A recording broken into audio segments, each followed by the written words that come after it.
Vous faites très bien de nous rejoindre sur Afro Info D143. Dans cette production, nous vous parlons spécialement du football. Les Léopards de la RDC ne participeront pas au mini-tournoi des 5 nations qu'organise le Madagascar au mois de mars prochain. Pourtant invité, la sélection nationale congolaise aurait décliné l'invitation de la Fédération malgache de football. On en parle en direct avec Cédric Sadiki qui nous livre cette information. Bonjour Cédric et bienvenue. Bonjour David. Merci pour l'accueil. Bonjour également à tous les téléspectateurs d'Afro Info 243. Comme vous l'avez expliqué justement, le Madagascar projette organiser un tournoi des 5 nations. C'est à partir du mois de mars, soit lors de la trêve internationale du mois de mars. Mais la Fédération congolaise de football association a dit non à cette participation. En tout cas, c'est l'information que j'ai à ma possession et c'est dans une communication jusque-là non officielle émanant de la Fédération congolaise de football association FECOFA qui a décliné l'invitation des Malgaches. Donc, pour dire que la RDC ne va pas participer à ces mini-tournois qui va abriter les Madagascar avec au total 5 nations. Et la simple raison est que la RDC ne veut pas cumuler autant de matchs, surtout que vous le savez, comme tout le monde, la RDC a encore d'autres matchs à jouer au même mois des mars, envie de préparer l'affiche contre le Sénégal à marge des éliminatoires de la Coupe du Monde. Donc, c'est une raison qui est valable. Selon moi, je salue cette décision de la part de la FECOFA. Sérieusement, on ne va pas dire que les joueurs reviennent d'un manque de temps de jeu ou ont un manque de temps de jeu, non. Les joueurs ont un temps de jeu suffisant et ils ont manifesté ou démontré une prestation exceptionnelle lors de la dernière CAN disputée au pays des éléphants. Et donc, ils se connaissent déjà et l'entraîneur connaît son équipe. Je ne vois pas en quoi ils y ont encore de l'autre côté du Madagascar. Donc, c'est avec raison, quoi. Bon, peut-être pour ces autres nations, notamment les Burundi, les Madagascar lui-même, tout ça. Il y a aussi les Cameroun qui ira peut-être aller tenter de se mesurer encore et voir son niveau. Donc, vous voyez, le Cameroun a été éliminé matinalement lors de la dernière CAN en sa phase finale. Et donc, on peut espérer que peut-être les Cameroun ou soit la Zambie, tout ça, les Burundais vont répondre à cette invitation. Mais jusque-là, aucune information officielle venant également de la part des fédérations de ces nations précitées. Allez, restons sur l'organisation de ce tournoi au mois de mars prochain. C'est lors de la trêve internationale ou du moins lors de la fenêtre FIFA. Mais on sait que voilà, il y aura 4 autres nations, la Zambie, le Burundi, le Cameroun ou encore le Madagascar. Est-ce que ça n'aurait pas été un bon sparring pour le Léopard de la RDC? D'autant plus qu'on sait qu'au mois de mars, quand même, jusque-là, il n'y a pas de match officiel prévu. Bien sûr. Comme vous le dites, ça allait être normalement ça, mais ils ne sont pas les seuls adversaires. Tu l'as suivi comme moi, juste après la fin de cette aventure livrée en Côte d'Ivoire, le sélectionneur qui a déclaré qu'il va revenir au pays pour organiser... je crois c'est sous forme d'un mini-tournoi de détection avec les joueurs locaux pour voir lesquels peuvent rejoindre la sélection nationale.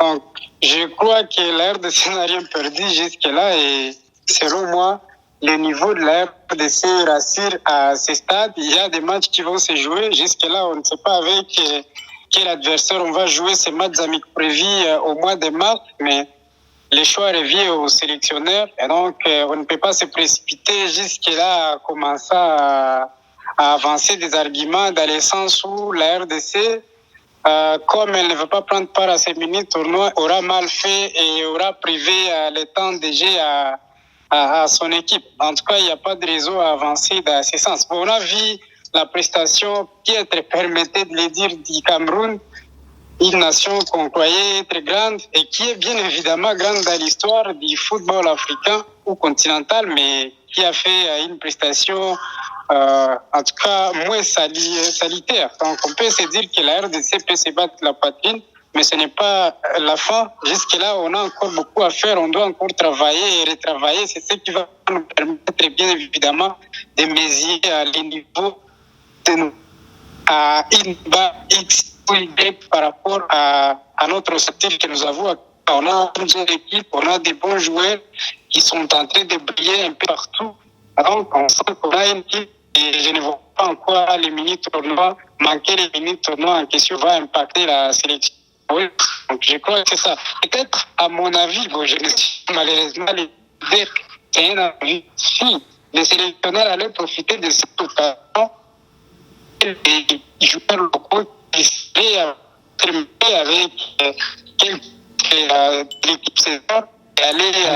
On a la voix de Cédric qui se robotise un tout petit peu. On va essayer de répondre Cédric. Alors, on a des difficultés de vous prendre avec un son de qualité, Cédric. Bon, vous évoquiez justement ce stage de préparation au mois de mars avec des joueurs locaux. On ne sait pas si ce sera le cas, mais Sébastien Desabre l'avait annoncé. Est-ce que c'est une bonne politique, d'autant plus qu'on sait que Sébastien Desabre a déjà quand même l'essentiel de son effectif?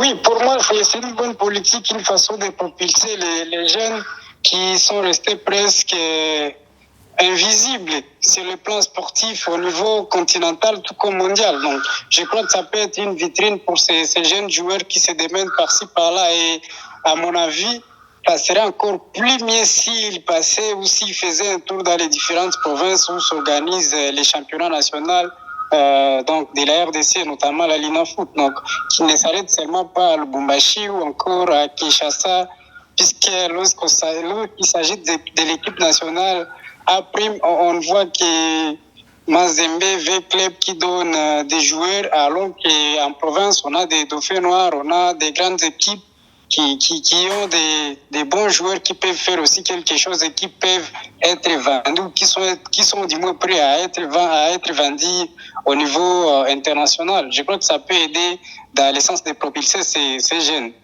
Alors, pour l'instant, qu'est-ce que vous pensez quand même du niveau de l'équipe nationale de la RDC après cette Coupe d'Afrique des Nations presque aboutie avec la 4e place à la clé? Qu'est-ce que vous pensez du moins de l'image de cette équipe nationale de la RDC actuellement? Vous allez comprendre d'abord que l'équipe de la RDC nous a surpris tous. En tout cas, personne ne croyait que la République démocratique du Congo allait franchir ou allait atteindre les derniers carrés de cette compétition si majeure, regroupant les grandes nations sportives du continent africain. Donc, c'est déjà un niveau pas excellent, mais un niveau moyen sur lequel on peut s'appuyer et se dire que peut-être dans les 5 prochaines années, on peut faire des merveilles, on peut faire peur à des grandes nations comme le Sénégal, le Cameroun, la Côte d'Ivoire elle-même et qu'en sais-je. Donc, moi, je salue d'abord cette merveilleuse organisation, ces bons coaching de Sébastien Desabre. C'est vrai, on a été tristement éliminé en demi-finale, mais tout le monde croyait que la RDC allait jouer la finale. Et donc, ce qu'on a atteint, c'est un cap excellent et sanitaire. Et c'est déjà un niveau sur lequel on peut se battre la poitrine, qu'on a quand même une équipe. Allez Cédric, on vous a pris à pied levé pour avoir de précisions sur cette information concernant les refus pour la Fédération congolaise de football association de participer au tournoi de 5 nations qu'organise le Madagascar à partir du mois de mars. Il faut dire que l'information n'est pas encore confirmée par une source officielle. Bon, ce qui est vrai, l'information émane de la FECOFA, mais jusque-là, il n'y a pas de documents. Déjà, la FECOFA, dans la boucle, on sait que la RDC ne va pas à ces mini-tournois organisés par les Madagascar. Donc, c'est désormais officiel, la RDC ne pourra pas participer à ces tournois.